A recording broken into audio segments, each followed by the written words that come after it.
अस्सलाम वालेकुम नाज़रीन, इकोनॉमी राउंड अप के साथ मैं हूं आपकी मेज़बान शाजिया खान और इस्लामाबाद स्टूडियो में मेरे साथ मौजूद हैं शफकत महमूद साहब। आप फिस्कल एनालिस्ट भी हैं और टैक्स एक्सपर्ट भी हैं। साथ साथ इस्लामाबाद ही स्टूडियो से हमें ज्वाइन किया है आप SGPI एग्जीक्यूटिव डायरेक्टर आबिद सुलैरी साहब। बहुत शुक्रिया आप दोनों का। नाज़रीन, अगर हम बात करें वफाकी बजट के हवाले से तो उन्होंने उसके बाद जो है हमने देखा कि 3 सूबों ने अपना माली साल 2016-2017 का बजट पेश कर दिया है। जब वफाकी बजट आया था नाज़रीन, तो हमने देखा था कि इस नारे के साथ आया था कि ये बजट जो है ये गुर्बत में कमी लाएगा, अमीर और गरीब के जो फर्क है उसको खत्म करेगा और साथ साथ रोजगार के मौके फराहम करेगा। लेकिन अवाम ने देखा कि उनके साथ क्या किया गया है। महंगाई इतनी ज्यादा बढ़ा दी गई, साथ साथ उन्हें टैक्सेस की जो गंगा है उसमें भी बहा दिया गया है। लिहाजा अवाम ने इसे अवाम दुश्मन करार दे दिया।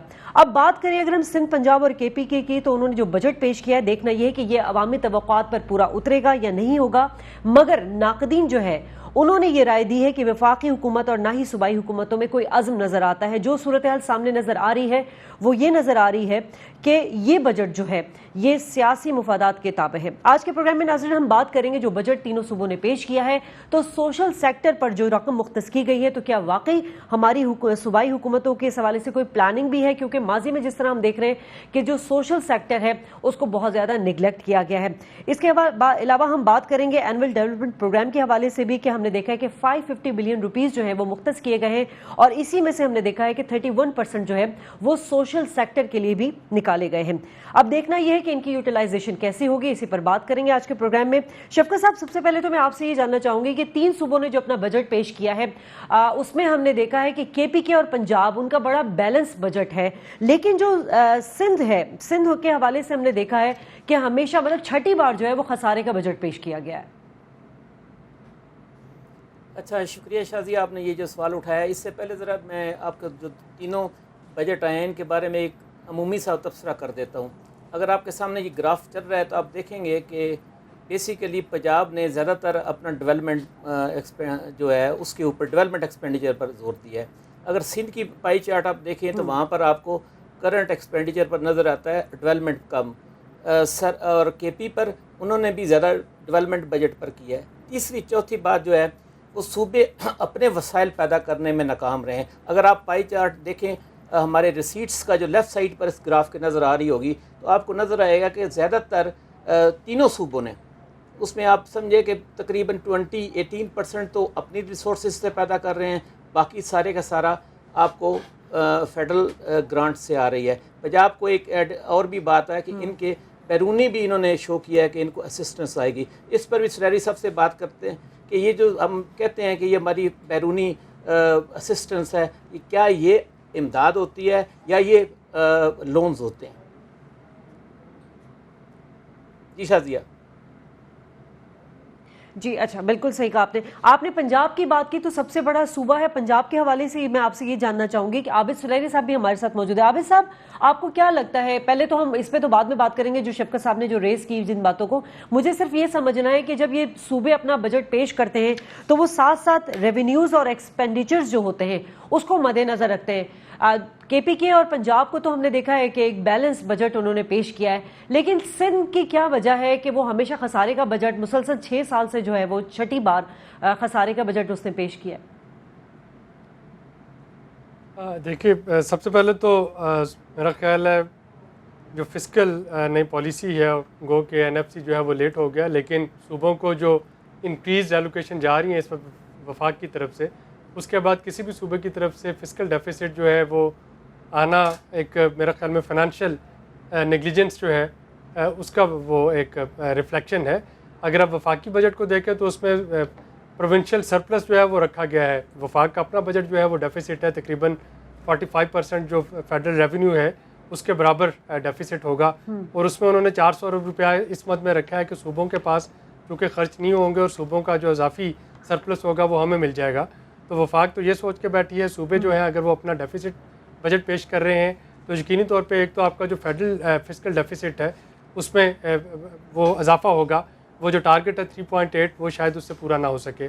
अब हम बात करते हैं, जब हम सिंध की बात कर रहे हैं तो मुराद अली शाह साहब ने बजट पेश करने के बाद पोस्ट बजट कॉन्फ्रेंस में जिस चीज़ को बार बार हाईलाइट किया वो था कि 8वां NFC अवार्ड जो है उसकी अभी तक तश्कील नहीं पाई और जो सूबों को शेयर मिलना चाहिए था और ये एक्सपेक्ट किया जा रहा था कि अगर नया NFC अवार्ड आता है तो उसमें शायद सूबों का हिस्सा जो है वो मज़ीद बढ़ जाएगा, तो वो उसकी तरफ बार बार तवज्जो दिला रहे थे।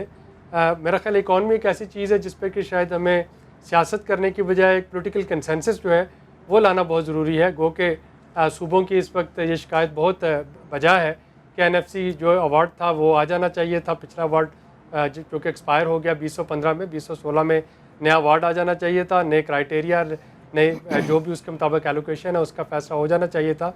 लेकिन अगर नहीं हुआ और अभी तक आप पिछला ही चला रहे हैं बावजूद, तो फिर कम से कम जो सूबों को आपस में एक दूसरे के साथ एक मुस्बत उनका तकाबली जायज़ा लेना बहुत ज़रूरी है।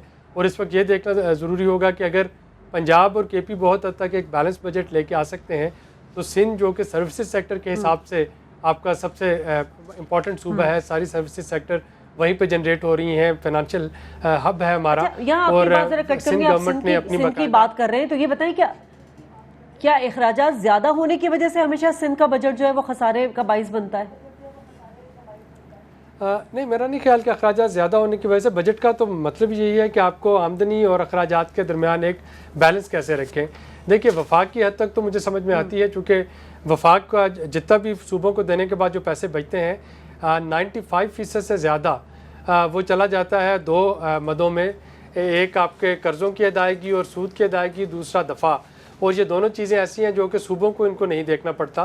सूबों को प्योरली अपने करंट एक्सपेंडिचर देखना है, pension, salaries, running of the government और सोशल सेक्टर देखना है। और ऑब्वियसली अब वहाँ पे सूबों को इस चीज़ को देखना होगा कि अपने अपने एनुअल डेवलपमेंट प्लान्स में और जो उन्होंने सोशल सेक्टर के लिए पैसे रखे हैं, एक तो एलोकेशन किस किस मद में की है, दूसरा क्या वो निगलेक्टेड प्रोविंस जो पार्ट्स हैं या निगलेक्टेड डिस्ट्रिक्ट्स हैं उनके लिए उनकी एलोकेशन क्या है। चूँकि जो पिछला NFC जो इस वक्त चल रहा है उसमें एक पॉवर्टी का इंडिकेटर लेके आया गया था, उसमें एक अंडर डेवलपमेंट का इंडिकेटर लेके आए गए थे। और अगर ये सारे बजट लाहौर, कराची, कोयटा और पेशावर तक महदूद रहेंगे, अगर वो पेरीफ्रीज में नहीं जाते हैं, तो फिर NFC आप जितने मर्जी कर लें, आप जितनी मर्जी सूबों के लिए एलोकेशन बढ़ा लें, यकीनी तौर पे जो पसमानदा इलाके हैं सूबों में वो उसी तरीके से पसमानदा रहेंगे। और उनकी पसमानदगी दूर करने के लिए अगर आपके डेफिसिट बजट है तो फिर तो उसका एक जवाब बनता है। लेकिन अगर वो सारे पैसे जो है वो कराची तक महदूद रहेंगे या लाहौर तक महदूद रहेंगे, तो फिर मेरा ख्याल है डेफिसिट बजट आना जो है एक मुजरमाना गफलत है। अच्छा शायद ये मैं बताता चल जाऊँ कि आप बता रही हैं कि सिंध वालों ने अपना डेफिसिट बजट किया है। ज़ाहिर है कि वो अपना एक्सपेंडिचर 869 बिलियन दिखा रहे हैं, जबकि रेवेन्यू 854 दिखा रहे हैं। लेकिन इसके साथ अगर पंजाब ने दिखाया तो पंजाब ने थोड़ा सा ओवर पिच किया अपने रेवेन्यू को। अपना जो रेवेन्यू उन्होंने इस साल मिस किया टारगेट को, वो 82 की बजाय 72 बिलियन इकट्ठा कर सके हैं। लेकिन अब उन्होंने टारगेट कर दिया 114। ये मेरा अपने ख्याल में यहाँ ये मिस करेंगे फिर भी टारगेट की, जिस तरह इस साल किया है अगले साल भी करेंगे ये टारगेट मिस। दूसरी जो जो बात है ना, वो ये सोचने वाली है कि 54% हमारी GDP सर्विसेज पर आती है।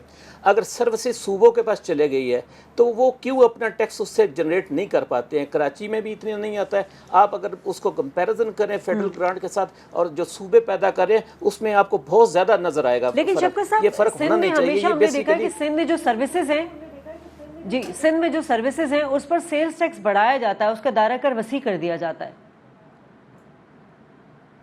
नहीं, इस दफ़ा उन्होंने अपने सर्विसेज पर जो सेल टैक्स है उसका रेट कम किया है, 14% लेकर आए हैं।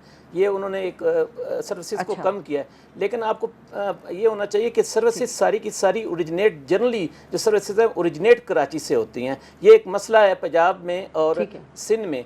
सिंध वाले कहते हैं कि जहाँ से सर्विस जनरेट होगी चलेगी, वहाँ उनको राइट है कि वो उसको टैक्स कलेक्ट करें। जबकि दूसरी तरफ पंजाब का ये ख्याल है और GST का भी यही प्रिंसिपल है कि जहाँ सर्विस इस्तेमाल होती है उन्हीं का उसके ऊपर हक है। तो उस सिलसिले में ये इसको आपस में इनको ये चीज़ they need to sort it out first. लेकिन इनकी जो कैपेसिटी है to generate their own revenues and instead of depending on the federal grants, वो नहीं होनी चाहिए। क्योंकि अब तो सर्विसेज इनके पास चले गए हैं। गुड्स हमारे तो मैं जैसे मैंने बताया कि 54% अगर सर्विसेज है तो 46% तो गुड्स रह गए हैं। तो इसलिए इनकी जो कैपेसिटी है अंडर यूटिलाइज्ड है। They need to perform on this thing. ठीक है। अच्छा शफकत साहब और आबिद साहब, हम ये वो टर्म्स यूज कर रहे हैं, हम वो स्टैट्स बता रहे हैं जो शायद एक आम आदमी की समझ में नहीं है कि एडीपी क्या चीज़ है, सोशल सेक्टर क्या है। यहाँ लूंगी एक ब्रेक, और ब्रेक के जब बाद वापस आऊंगी तो सोशल सेक्टर को जरा हम आम इस्लाम में इसको डिफाइन करेंगे कि सोशल सेक्टर एक्चुअली है क्या। उसमें एजुकेशन यानी कि तालीम और हेल्थ, सेहत के जो है सेक्टर्स आते हैं, लेकिन हमारी हुकूमत की क्या प्रायोरिटीज है सोशल सेक्टर की अहमियत पर हम बात करेंगे। इस ब्रेक के बाद हमारे साथ रहिएगा।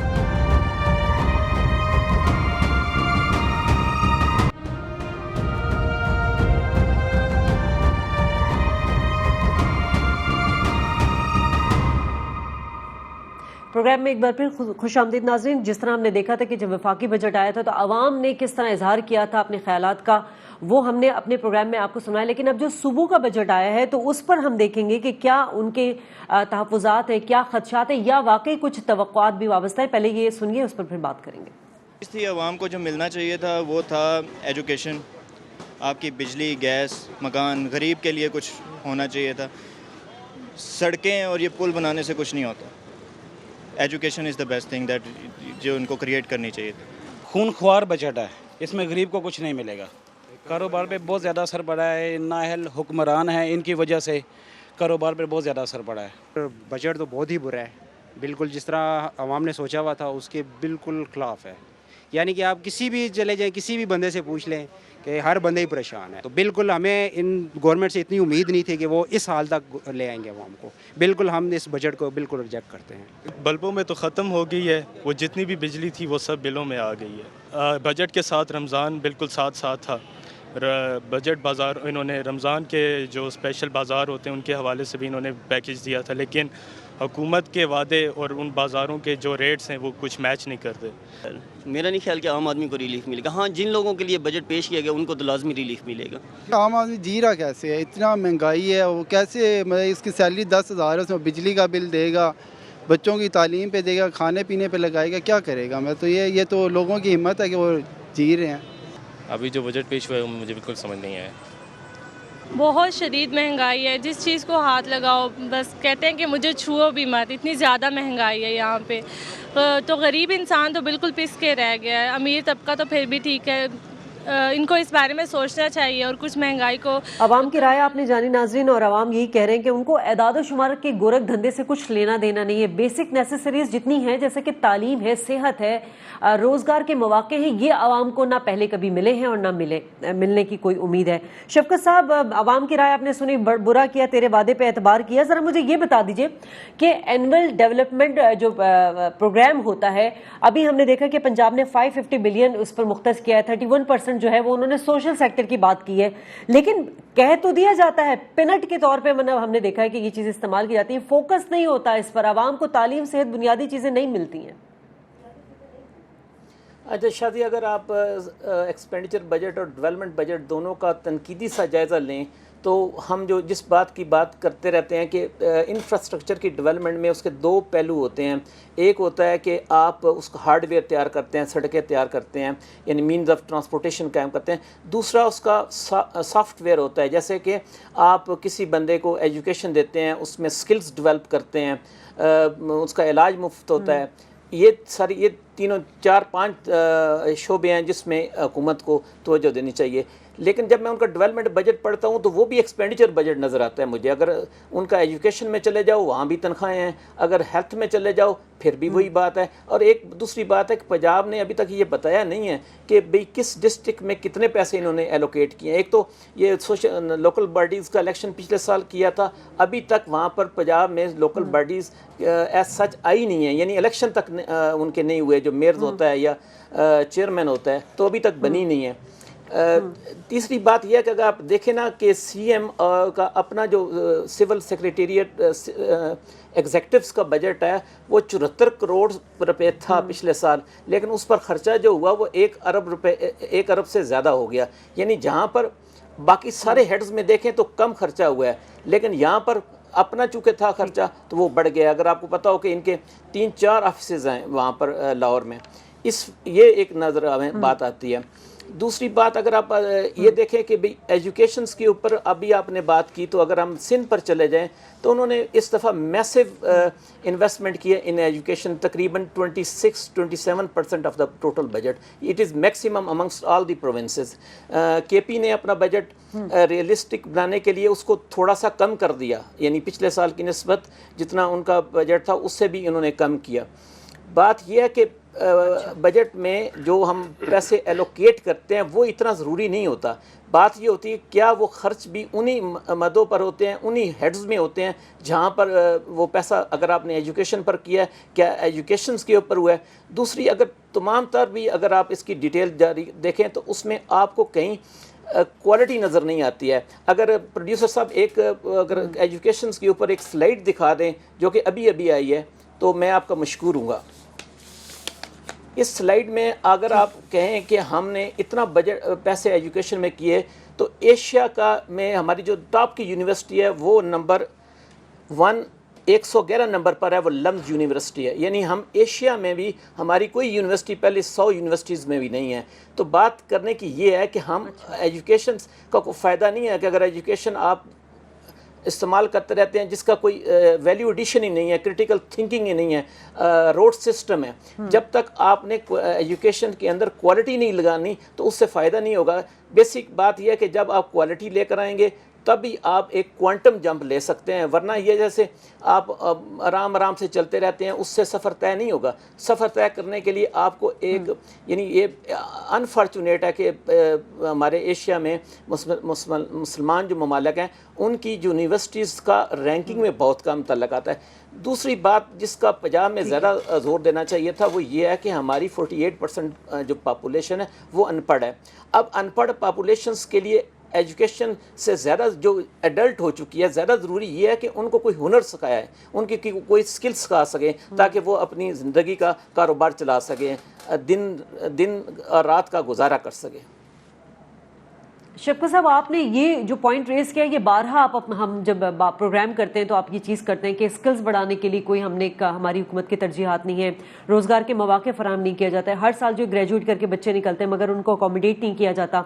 आबिद सुलेरी साहब, क्या वजह है? अगर हम पाकिस्तान के सबसे बड़े सूबे की बात करें, पंजाब की बात करें, तो बात तो वो करते हैं जैसे कि हम बार बार बात करें कि ADP का जो जितना भी है हजम उस पर उन्होंने 31% सोशल सेक्टर के लिए रखा है। लेकिन अगर थोड़ा सा, क्योंकि जो शहबाज शरीफ साहब हैं उनका यही कहना है कि ये तारीख साज बजट है, इससे अच्छा बजट पेश नहीं किया जा सकता, लेकिन प्रायोरिटीज वही हैं, यानी डेवलपमेंट, तरक्याती कामों, मेगा प्रोजेक्ट्स। अगर आप देखें ना कि पिछले साल हमने देखा था उसके मुकाबले में 37.5% जो है वो उन्होंने ज्यादा रखा है इस बार जो है तरक्याती फंड्स पर।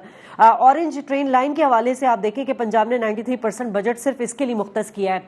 तो क्या ये पुल बनाने से, मेट्रो बस बनाने से, ऑरेंज लाइन ट्रेन लाने से सूबे में खुशहाली आ सकती है, आवाम को सस्ती तालीम और सेहत के मौके मिल सकते हैं? देखिए, अगर आप इसकी पॉलिटिकल इकॉनमी को देखें तो इसमें बहुत से लोगों के जो वेस्टेड इंटरेस्ट हैं उनका ताल्लुक इस चीज़ से होता है कि किस तरीके के जो मोटर एंड ब्रिक्स प्रोजेक्ट हैं जो कि फौरी तौर पे स्टार्ट हों, फौरी तौर पे उनको उसमें अगर कुछ कमीशन या किकबैक्स हैं तो मिले और वो अपने घर जाएं, प्रोजेक्ट अपनी जगह चलता रहे। जो अभी शफकत साहब फरमा रहे थे सॉफ्ट स्किल्स की तरफ, सॉफ्ट स्किल्स के लिए दो प्रॉब्लम बनते हैं। एक तो आपका स्ट्रक्चरल प्रॉब्लम है, वो ये है कि हम हर जगह बजट में, खा वफाक पे या किसी भी सूबे में, हम नंबर्स और फिगर्स वो तो मैच करते हैं। ऑडिटर जनरल के जो ऑफिसेज होते हैं वो ये तो देखते हैं कि आपकी इनवाइस के मुताबिक आपके फिगर्स जो हैं एलोकेशन के मुताबिक हैं कि नहीं, लेकिन वैल्यू फॉर मनी या क्वालिटी जो है उसका ऑडिट कहीं पे नहीं होता। और जब तक आप क्वालिटी ऑडिट जो है वो लेके नहीं आते तब तक शायद ये इंफ्रास्ट्रक्चर प्रोजेक्ट से बड़े स्कैंडल आना शुरू हो जाएंगे अगर क्वालिटी पे खर्चना शुरू कर दें। सुलेरी साहब, ये मुझे बताइएगा कि क्या ये जो आई है रिपोर्ट्स रैंकिंग हमारी, जी ये बिल्कुल आप ठीक कह रहे हैं, basically it is audit of the, मैं पाकिस्तान की बात कर रहा हूँ जी जी, कि बाहर तो ये होता है लेकिन हमारे पाकिस्तान में वहाँ पे ऑडिटर जनरल का ऑफिस जो है वो इसको नहीं देखता। वो सिर्फ ये देखेगा कि ये 15 रुपये एलोकेट हुए थे, 15 रुपये की रसीद बन गई।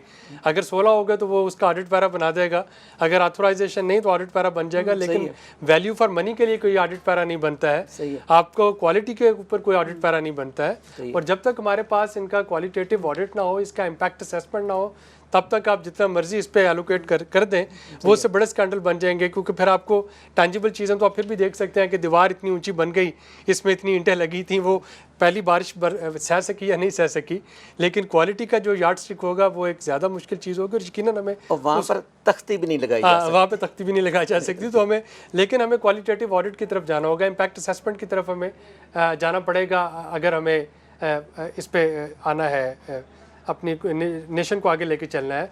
अभी आप जो फरमा रहे थे हुनर की तरफ, उस पर मेरा ख्याल है इसका एक जो ग्लोबल प्रिंसिपल है उसको गोल्डन ट्रायंगल कहते हैं।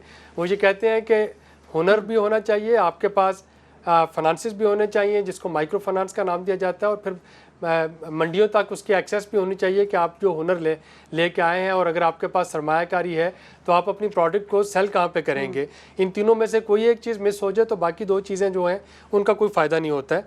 लेकिन हमारे यहाँ आप देखेंगे कि माइक्रो क्रेडिट जो है वो शायद किसी और जगह मिल रहा होगा, यूथ इन्वेस्टमेंट स्कीम पे या किसान कर्जे वो कहीं और जा रहे हैं। अच्छा, हम जो तालीम बालिगा हैं और ब्रेक लेने के बाद जब मैं वापस आऊंगी तो मैं आपसे ही जानना चाहूंगी कि सूबे की जो मुआशी तरक्की है उनके लिए हुकूमत को किन पॉलिसियों को इख्तियार करना चाहिए। नज़र यहाँ लेंगे एक ब्रेक, हमारे साथ रहिएगा।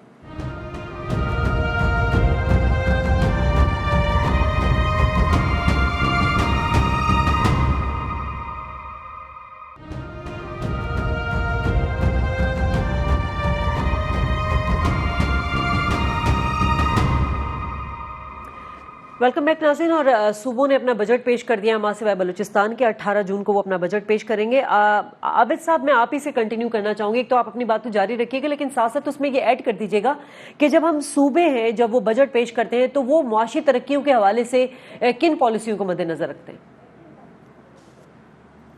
आपने मुझसे पूछा शादिया? आप ही कह दीजिए। मैं वैसे आबिद साहब क्योंकि कंटिन्यू कर रहे थे, मुझे ब्रेक पे जाना था, आप बता दें शफकत साहब। अच्छा चलें, मैं आपको बता देता हूँ कि देखिए, जब ये 18वीं तरमीम पास होगी तो फिर जो सेंटर ऑफ डेवलपमेंट था, इंजन ऑफ ग्रोथ था, वो मरकज़ से सूबों की तरफ चला गया। लेकिन लॉजिकली होना ये चाहिए था कि सूबों के पास पैसे हों या मरकज़ के पास पैसे हों, उससे कोई फ़ायदा ही नहीं होता जब तक कि ये निचली सतह पर एट द डोर स्टेप पैसे ट्रांसफ़र ना हो जाएं। तो जो लोकल गवर्नमेंट का कंसेप्ट है वो तो मैंने जैसे पहले अर्ज़ किया कि वो अभी तक पंजाब में तो बनी नहीं है, कराची में अभी बननी थी, वो फिर मुंतवी हो गई है। अलबत्ता KP में पिछले साल से भी जारी है। क्योंकि मैं कल एक चीज़ पढ़ रही थी जिसमें मैंने पढ़ा कि लोकल गवर्नमेंट के लिए पंजाब ने 4.5 बिलियन जो है वो रखे हैं। आप कह रहे हैं कि पंजाब में लोकल गवर्नमेंट मतलब उस पर, तो फिर ये क्यों रखे, पैसे क्यों रखे? नहीं, मैं जो अर्ज़ कर रहा हूँ ये कह रहा हूँ कि पंजाब गवर्नमेंट ने इलेक्शन तो पिछले साल करा दिए थे, लेकिन लोकल बॉडीज़ की जो बॉडीज़ होती हैं, यानी जैसे चेयरमैन होता है, जैसे उनका मेयर होता है, वो अभी तक नहीं बना है। वो मैं ये बात कर रहा हूँ। KP ने पिछले साल जो किया था वो भी उन्होंने उसी पर भी अपना बजट एलोकेट किया और मज़ीद भी प्रोजेक्ट लेकर आए हैं। KP के अलावा ना सिंध में शुरू हुआ है ना इसमें पंजाब में शुरू हुआ है। तो जब तक आप एट द लोएस्ट टीयर्स के ऊपर नहीं जाकर पैसे खर्च करेंगे तो वहाँ से आपको तरक्की, जैसे सरारी साहब ने कहा कि माइक्रो फाइनेंस नहीं होती, तो स्टेट बैंक की रिपोर्ट कहती है कि हमारे कर्जे पर जो एक्सेस है, जो आम आदमी, जो मीडियम स्मॉल बिजनेसमैन है, वो तकरीबन जो 10 लाख रुपया कर्जा लेते हैं वो 1% सिर्फ कर्जा ले रहे हैं। टोटल 99%, 80% गवर्नमेंट ले लेती है, बाकी लिमिटेड कॉर्पोरेट सेक्टर ले लेता है। तो अभी वर्ल्ड बैंक वालों ने भी इनको यही बताया था कि आप जो स्टेट बैंक से या कमर्शियल बैंकों से आप कर्जा ना लें। अगर आप पंजाब का बजट पढ़े तो आपको पंजाब और मरकज़ में मोहब्बत जो है ना वो बिल्कुल सामने नज़र आती है। मरकज़ ने भी जो सहारा लिया वो कर्जे पर लिया, बैरूनी जो कर्जे होते हैं उनको एक्सटर्नल रिसोर्सेज का नाम दिया गया। पंजाब का बजट पढ़ें तो इन्होंने भी वही बात की कि कर्ज़ों पर कमर्शियल बैंक से भी कर्जा लिया और एक्सटर्नल रिसोर्सेज भी शो किए। तो इस तरीके से जब तक आप अपने वसाइल नहीं पैदा करोगे, अगर मसलन आप कर्जे लेते भी हो तो कर्जा लेकर आप उसको वसाइल पैदा करने में हुकूमत इंटरेस्टेड का है शफकत साहब जी। आवाज मैंने कहा वसाइल पैदा करने में हुकूमत इंटरेस्टेड कहाँ है? नहीं, किसी न किसी के लिए वसाइल पैदा करने के लिए तो इंटरेस्टेड होगी ना। चले बंदों के लिए ना, आम आदमी के लिए नहीं होगी तो तो सलेरी साहब इसमें कुछ अगर ऐड करें इस सारी बात में। जी मेरा ख्याल है, देखिए वसाइल जब तक आप डायरेक्ट टैक्सेस से नहीं लेके आते हैं, इनडायरेक्ट टैक्सेस से लेके आना तो किसी भी हुकूमत जो है, अब वो वफाकी है या वो सूबाई हुकूमत है, उनके लिए बहुत आसान काम है कि चीज़ों के ऊपर सरचार्जेज़ और ड्यूटीज़ और एक्स्ट्रा ड्यूटीज़ और GSTs ये सारी चीज़ें लगाते जाएँ। खा कोई अमीर है या गरीब है, उससे उसके कंजम्पशन के हिसाब से पैसे लेते जाएँ और अपना रेवेन्यू जो है वो शो कर दें। जब तक आप वेल्थ को टैक्स नहीं करेंगे, और वेल्थ जो है वो किसी रास्ते से भी आ रही है, खा वो ज़राअत से आ रही है, खा वो कारोबार से आ रही है, खा वो स्टॉक एक्सचेंज से आ रही है, खा वो रियल इस्टेट से आ रही है, जब तक वेल्थ को टैक्स नहीं किया जाएगा तब तक डेफिनेटली आपके रिसोर्सेज जो हैं वो रेवेन्यू वो नहीं बनेंगे। जो वफाकी हुकूमत जो थी, ज़राअत के ऊपर आने वाली आमदनी जो थी उस पर जब भी टैक्सेशन की बात करती है तो वो कहती है चूँकि सूबों का मामला है लिहाजा सूबों को डील करना चाहिए, और यहाँ पे शायद पंजाब को उसमें लीड लेनी चाहिए थी कि आप कोई भी एक थ्रेशोल्ड रख लें और उसके ऊपर जितनी भी आमदनी है आप उसको टैक्स करें। इसी तरीके से सिंध जो है, सिंध में भी बड़े बड़े रकबे भी हैं और सिंध में सर्विसेज सेक्टर भी है। ओवरऑल अगर आप सर्विसेज सेक्टर को देखते हैं तो सर्विसेज सेक्टर आपके GDP का 60% के करीब तो बना रहा है, लेकिन उसके जो टैक्सेशन में, डायरेक्ट टैक्सेशन में उसका कुल कंट्रीब्यूशन है वो 30% से भी कम है। यानी वहाँ पे इतना ह्यूज गैप है और इतना ह्यूज लकूना है जिसको एक्सप्लोर करने की ज़रूरत है। तो रेवेन्यू साइड से जब आप रेवेन्यू लाएंगे फिर आप शायद रिसोर्सेज की तरफ जा सकते हैं। रिसोर्सेज में ज़राअत पे वफाकी हुकूमत ने भी काफ़ी इस वक्त अपनी एलोकेशन की, पंजाब ने भी इस पर बात की, सिंध पे भी बात हुई। अब ज़राअत के जो इशूज़ हैं वो बिल्कुल मुख्तलिफ हैं। ज़राअत का इशू ये नहीं कि किसान को खाद जो है वो महंगी मिलती है या किसान को ट्यूबवेल पे सब्सिडी जो है, सिर्फ यही दो इशू हैं। ज़राअत में ये भी इशू है कि माहौलियाती तग़य्युर, क्लाइमेट चेंज, उसके नतीजे में आपकी जो मौजूदा वैराइटीज़ हैं, जो मौजूदा फसलें हैं, उनके जो सीड हैं अब वो उसके मुताबिक यील्ड नहीं दे रहे। आपको रिसर्च और डेवलपमेंट पे पैसे लगाने हैं, आपको नई टेक्नोलॉजी इंट्रोड्यूस करवानी है। मैं बल्कि ये ट्यूबवेल की सब्सिडी जो है उसके बहुत ख़िलाफ़ हूँ, चूँकि उससे होगा ये कि आने वाले 20-25 सालों में आपका ग्राउंड वाटर भी नहीं रहेगा।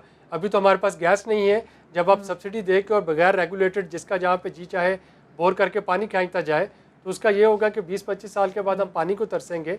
उसकी जगह स्प्रिंकल इरीगेशन को, जैसे कि मिडल ईस्ट में, क्योंकि पाकिस्तान अब उन मुल्कों में शुमार हो रहा है जहाँ पे पानी की का जो है वो स्केर्सिटी शुरू हो चुकी है, पानी कमयाब है हमारे पास।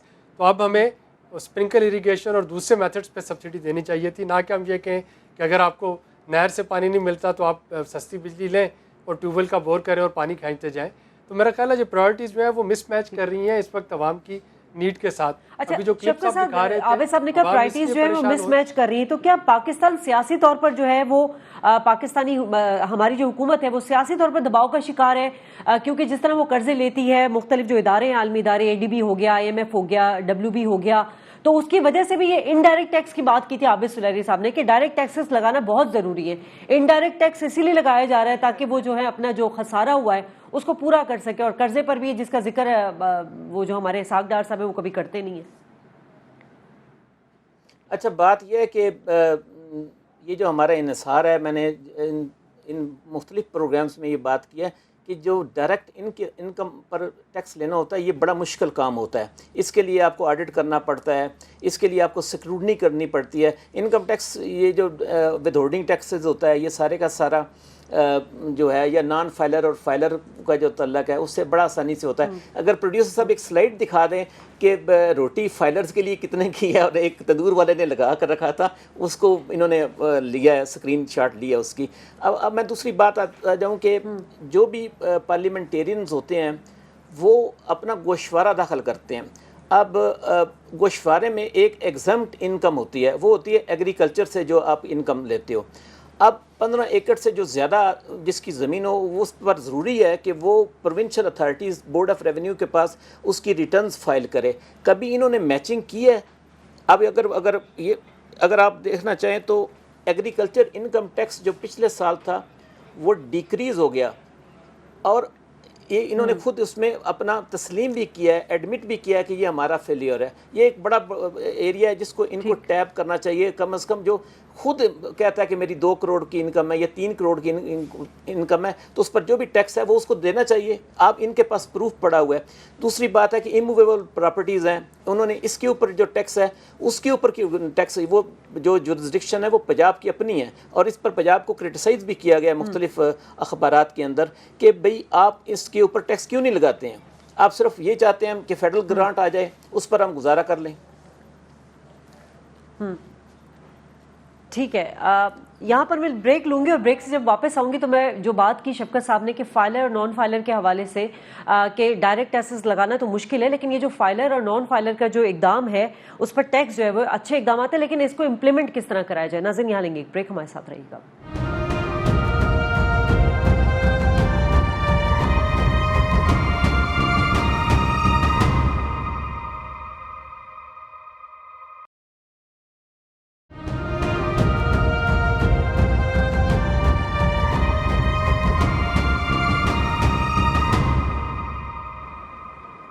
वेलकम बैक नाज़रीन। और ब्रेक से पहले मैंने ये सवाल छोड़ा था कि फाइलर और नॉन फाइलर जो है वो उस पर टैक्सेस जो है वो अच्छा इकदाम है, लेकिन शफकत साहब इसको इम्प्लीमेंट किस तरह किया जाए? जिस तरह आप कह रहे थे कि डायरेक्ट टैक्सेस लगाना ज़रा मुश्किल है। नहीं, ये कोई इतनी मुश्किल बात नहीं है। बात यह है कि आप क्या आप करना चाहते हो। पहले तो ये बात है कि is there a will, if there is a political will, तो ये करना कोई मुश्किल नहीं है। उसकी वजह ये है कि आपकी सारी की सारी जो ट्रांजैक्शन होती है उसको अगर ट्रेल कर लें कि पैसा बैंक से आ रहा है फिर बैंक में जा रहा है। अगर आपने नॉन फाइलर किया तो वो एक जो पैरेलल इकानमी होती है, जो कि इनफॉर्मल इकानमी होती है, नगद पैसे रखने की होती है, वो इस वक्त स्वेल कर रही है, 500 बिलियन से ज़्यादा हो चुका है। ये कोई तरीक़ाकार नहीं है। बात यह है कि अगर आपने ये करना है और वो आदमी उस थ्रेशोल्ड में आता है जहाँ पर उसकी इनकम को इनकम टैक्स देना चाहिए, तो आप उसको लिए ये मुश्किल कर दें कि आप ट्रैवल नहीं कर सकते हो। अगर आपने टिकट PIA का लेना है, अगर बाहर जाना है तो भी आप ट्रैवल नहीं कर सकते हो। इस किस्म की, और आपके बच्चे अगर स्कूल में दाखिल होना चाहते हैं तो आपका NTN नंबर होता है, वो CNIC से निकल आता है, उन बच्चों को आपने दाखिल नहीं देना। ये चीज़ें हैं जहाँ पर आपको ये पोलिटिकल एक्सपेडियंसी है ना, आपने कि भाई ये लोग नाराज़ न हो जाएँ।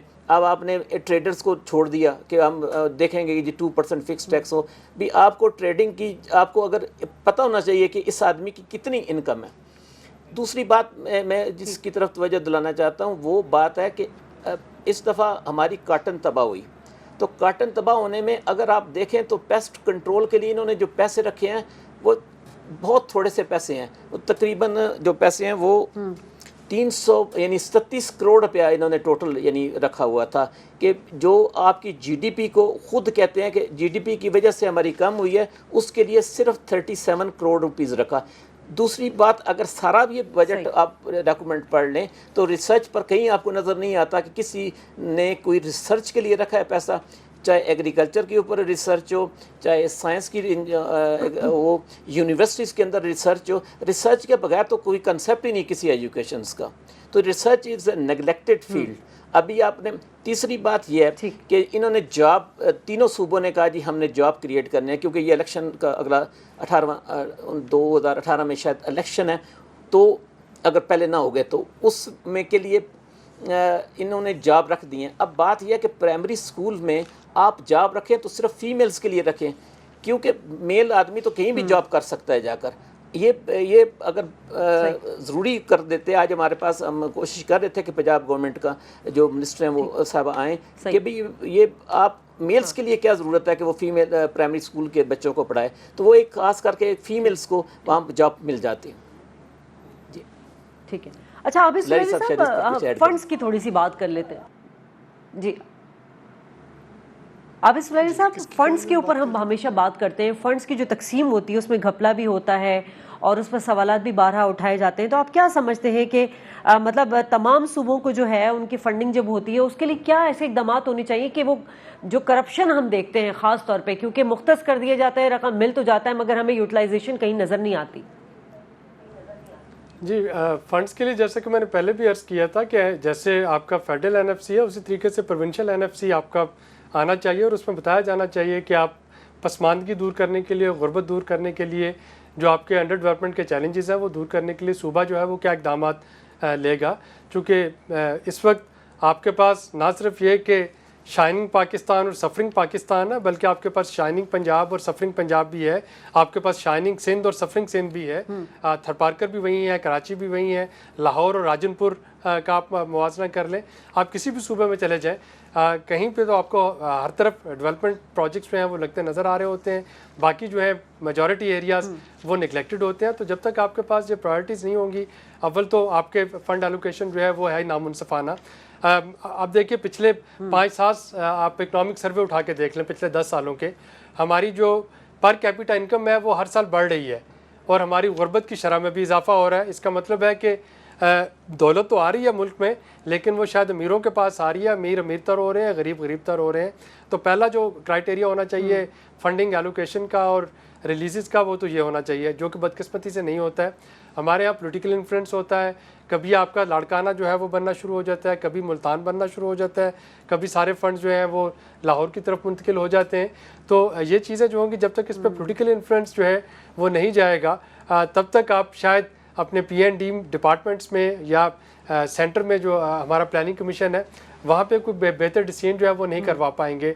तीसरी चीज़ जो कि हम अक्सर देखने में आ रही है वो ये है कि हम नाम तो ले रहे हैं पब्लिक प्राइवेट सेक्टर पार्टनरशिप्स का, बहुत सालों से सुनते चले आ रहे हैं, लेकिन प्राइवेट सेक्टर को जिस तरीके से यूटिलाइज़ करना चाहिए आप वो यूटिलाइज़ नहीं कर पा रहे हैं। इस वक्त पहले तो टैबू होता था प्राइवेट एजुकेशन में भेजने इंग्लिश मीडियम, अब घर घर आपके इंग्लिश मीडियम स्कूल खुल गए हैं, 200 रुपये फ़ीस वाले, 300 रुपये, 500 रुपये वाले। उनको मॉनिटर करना, उनको रेगुलेट करना कि क्या वो वाकई क्वालिटी एजुकेशन दे पा रहे हैं, नहीं दे पा रहे, या आपका इस वक्त एजुकेशन का और हेल्थ का और इवन पानी का बहुत सारा बोझ जो है वो प्राइवेट सेक्टर ने उठा रखा है सूबों में। और वहाँ पे अब एक मुस्बत किस्म की पार्टनरशिप की ज़रूरत है कि आप उस प्राइवेट सेक्टर के पोटेंशियल को पॉजिटिवली यूटिलाइज़ करें। हम उनको तनकीद का निशाना नहीं बनाते, हम उनको ये कहते हैं कि आए वो उनके साथ मिले, लेकिन मिल के कंज्यूमर को कहीं पे तो कोई रिलीफ जो है वो मिलता नज़र आए। और आखिरी चीज़ जो कि अक्सर हमने देखा है अफसरशाही में, नौकरशाही में जो होती है कि पहले 6 महीने बजट आने के बाद तो फंड्स रिलीज़ होने का सवाल ही पैदा नहीं होता। सितंबर के बाद पैसे रिलीज़ होने ऐसा ऐसा शुरू होंगे और मैक्सिमम रिलीज़ आपको आखिरी क्वार्टर में मिलती हैं, जबकि फ़ंड लैप्स होने का डर हो रहा होता है। और उन्हीं 3 महीनों में पैसे भी धड़ाधड़ खर्च होते हैं, वो रातों रात पैसे खर्च भी हो जाते हैं और कंप्लीशन सर्टिफिकेट भी बन जाते हैं। तो यकीनन वहाँ पे भी प्रोजेक्ट मैनेजमेंट के जो मॉडर्न कंसेप्ट है उनको इंट्रोड्यूस करवाने की ज़रूरत है। अब तो हर चीज़ ऑनलाइन है और हर चीज़ जो है ई-गवर्नमेंट का दौर है, मीडिया हर चीज़ आपको दिखा सकता है। तो क्यों ना आप अपने जो वेज ऑफ वर्किंग है उनको थोड़ा सा मॉडर्नाइज करें और नई टेक्नोलॉजी का फ़ायदा उठाएं। ठीक है, चलें, बड़े अच्छे टिप्स दे दिए आपने आबिद साहब। अच्छा शफकत साहब, अब चूँकि प्रोग्राम ख़त्म होने वाला है, आप कंक्लूड कर दें इसको।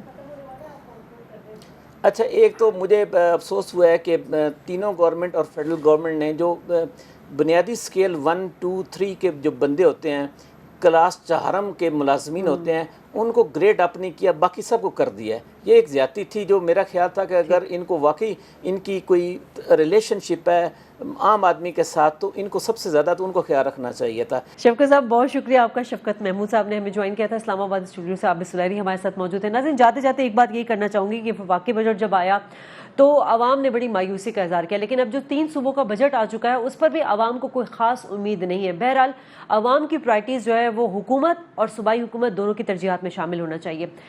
इकोनॉमी राउंड अप प्रोग्राम से शाजिया खान को इजाज़त दीजिए। अल्लाह ने के बाद।